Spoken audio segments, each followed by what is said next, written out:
The K-Jazz Show, Sundays on Kofifi FM 97.2. Today's guest is a talented pianist, producer, and educator who's worked with Lawrence Matshiza, Hugh Masekela, including the popular band Stimela, and he has also released solo projects of his own. Fascinated by the IsiSwati rhythm heritage, he wants to fuse this with the modern technology to further elevate the African sonic to a place where the global community can appreciate and even celebrate African music further. Naturally, I was intrigued by the stance, and as always, I let the curiosity get the better of me, and we invited him to join us this week to explore this story and also get to know his life in music.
Kofifi FM, please help me welcome to the K-Jazz Show, Sizwe Mashinini. Thank you for joining us.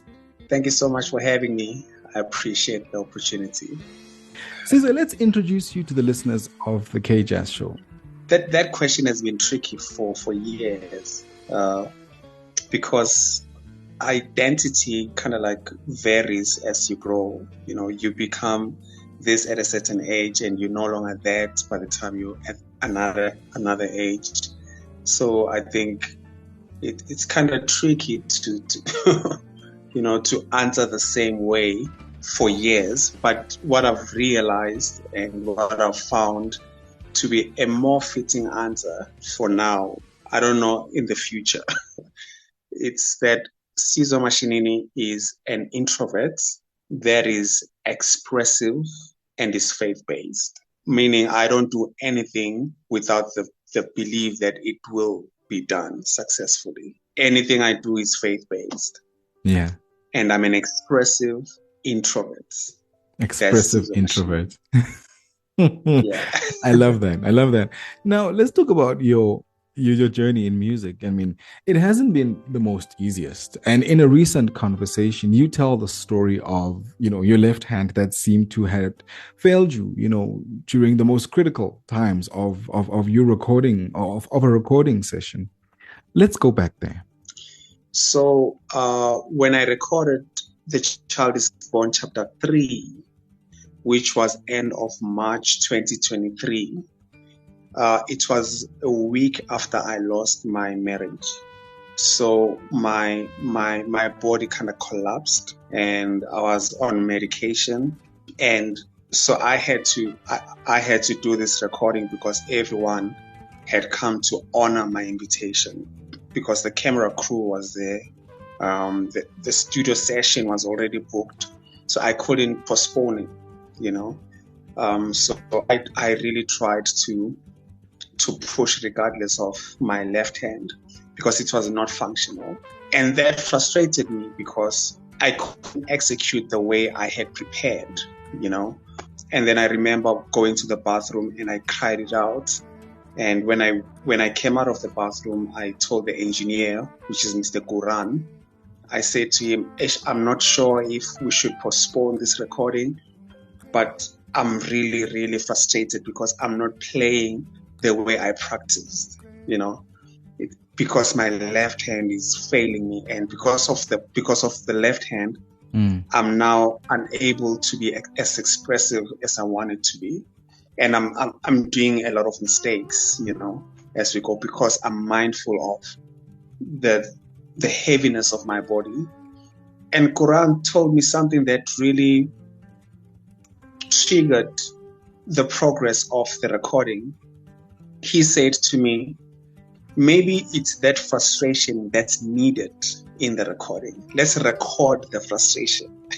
maybe it's not really much about the playing. It's maybe about where you are now, because should we miss this and you come back another day and you're in a different space, then we may not capture this emotion, You have 4 projects, chapter 1 to 4, and they're the most reflective of the musical journey, that you've been on.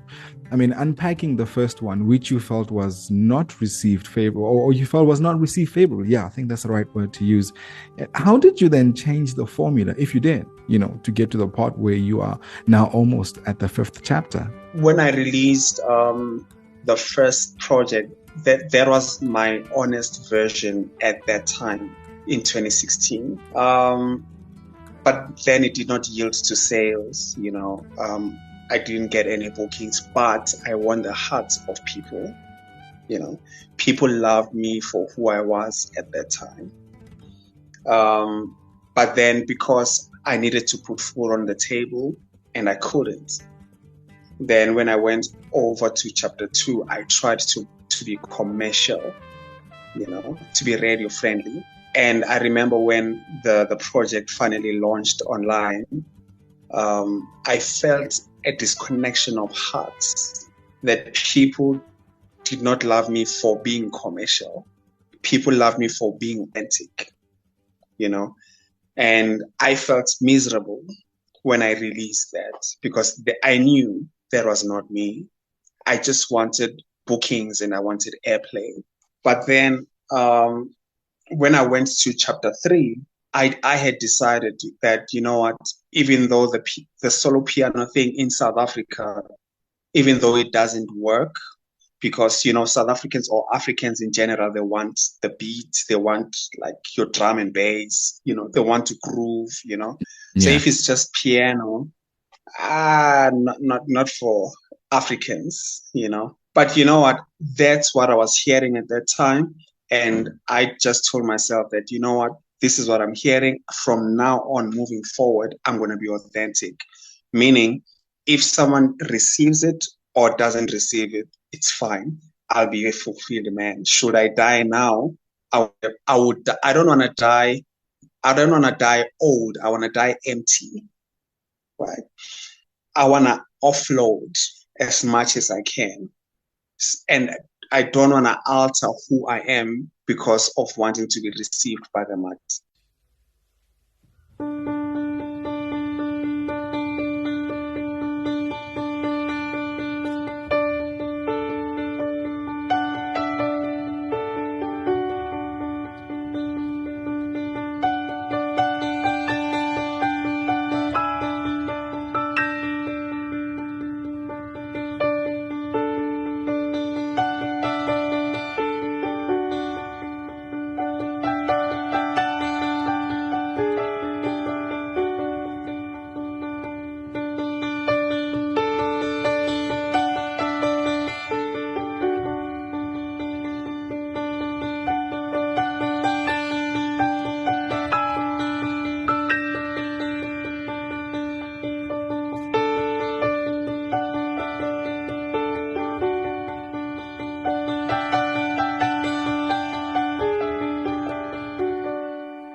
So I decided, I'm going to do what is not relevant, but what is authentic, which was chapter 3. So now chapter 4 was a continuation of chapter 3, because in chapter 3, it's just solo piano, but in chapter 4, there's an inclusion of the band and vocals somewhere. So yes, as I was practicing, there were moments where I would hear the band, there were moments where I wouldn't hear the band, where I would just hear the piano. So chapter 4 was just a continuation of that authenticity,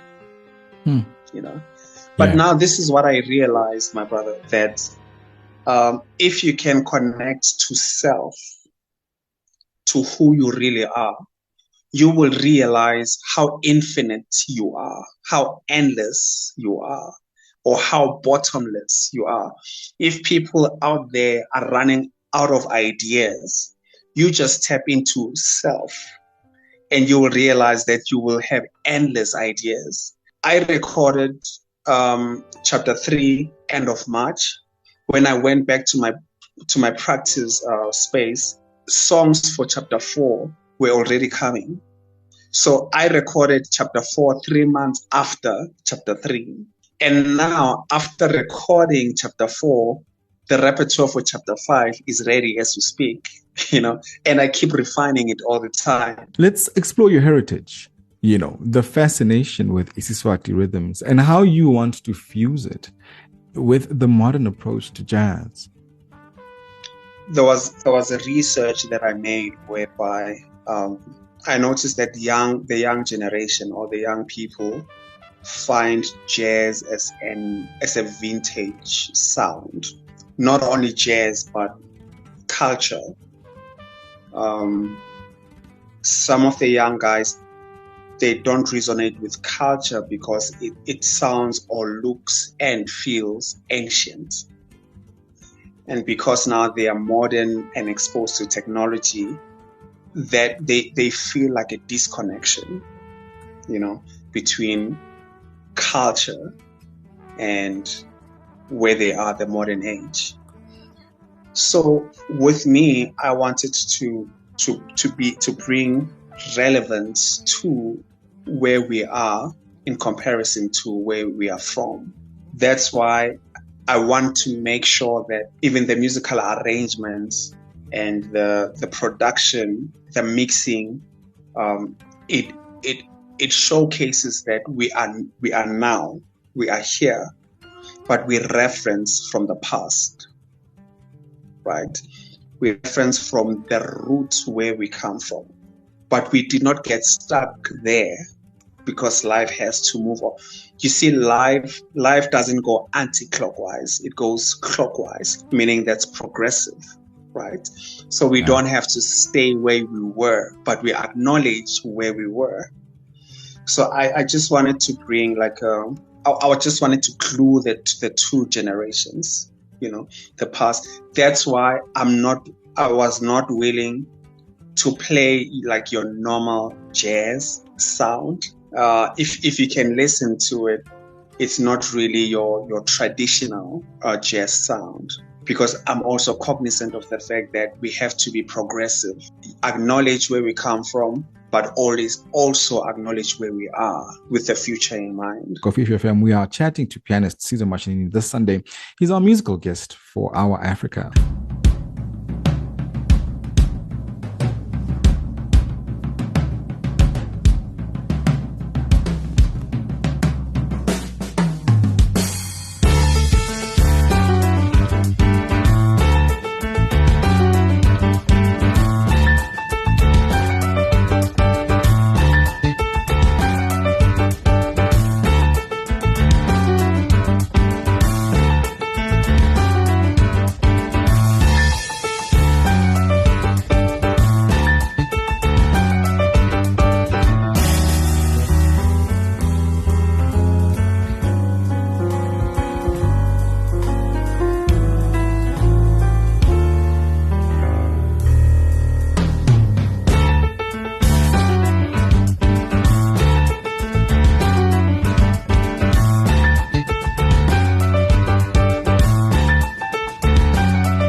you draw inspiration from classical jazz and gospel pianists, which I suppose you got to work. That's how you got to work with, Benjamin Dube and Zwaibala. At the same time, you also worked with Stimela and Hugh Masekela. You've almost halfway answered that question, or my next question, which was, how do you identify uSizwe? Are you a jazz pianist, or are you just a musician who says, I am able to play in different spaces and therefore I am a chameleon, I just fit in, It's unfortunate that when a sound is instrumental and it doesn't have like a 4/4 groove on 120 tempo, then that's deemed to be jazz. I would say I'm atmospheric. I think I vibe with being atmospheric more than anything else. And my definition of jazz, because now if I say to you I'm a jazz pianist, then it means you're going to expect a certain jazz sound. My view of jazz is that there's a difference between jazz and jazz music. So jazz music, I think, has a sound to it. But jazz, I think, is a platform that allows you to be rhythmically, harmonically, and melodically honest without the fear of being misunderstood. For an example, if you were to play, as a pianist, if I were to play in a pop group and I play something which is outside the harmonic structure, they would say, hey, that's jazzy because it's outside the harmonic structure, right? If I do something outside the rhythmic structure, they would say, oh, that's a bit jazzy. So meaning anything that's abstract, harmonically, rhythmically, melodically, it's deemed as jazz.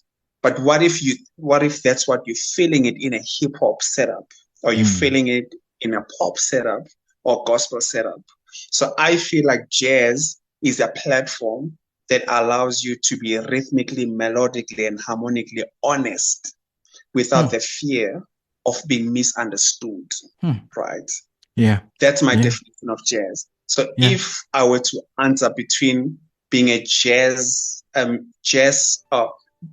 falling under jazz or jazz music, I think I'd rather choose jazz as opposed to jazz music, because jazz music has a sound, but jazz is not a sound; it's an expression. Wow. According to me. Yeah. Yeah. So I'm an atmospheric jazz player, jazz pianist. Yeah. Redefining jazz and still in conversation with Sizwe Mashinini this Sunday. The feature is Our Africa, 60 minutes celebrating the best of Africans by Africans for our weekly fellowship here on the K-Jazz Show. We've also been listening to music off the project The Child is Born For, and also taking a walk through the musical journey of this incredible pianist. Very, very vocal and a great conversationalist. And I hope you are following as we are redefining and we're trying to, get, into his headspace about what is happening in his mind and how, he became a jazz artist. Now, many musicians, Sizwe, often talk about their creativity in church, and others reflect on their spiritual awareness, as a co-creator for their work. Let's talk about what inspires uSizwe and how you create music then. So how I create, I don't sit down and say, I'm now creating a song. So I really listen to let me say this before I get to my other point. There's a time where I was looking for a different sounding piano player. So I had a problem with the fact that when I searched for a piano player, I would get like a swinging piano player or a funking piano player, right? So they are all either on either groups, So I wanted something different. So I typed Chinese pianist, and I found that it's what we know, just in a Chinese language, But but in terms of sound, it's what we know. Then I went back to my Swati sounds from Swaziland, and I realized in terms of sound, they sound Zulu, but in terms of language, they speak in Swati, or they singing in IsiSwati, that kind of like brought a conflict and uneasiness in my spirit. And then I typed on Google, Indian pianists. And I found this guy called Tigran Hamasyan from Armenia playing Indian piano. Man, I was blown away. Till today, I still feed from him because of his technique. Yeah. You know, so when I try to study different techniques, that's when songs are birthed. You know, so it's not like I sit down and say, no, I'm composing such and such a song.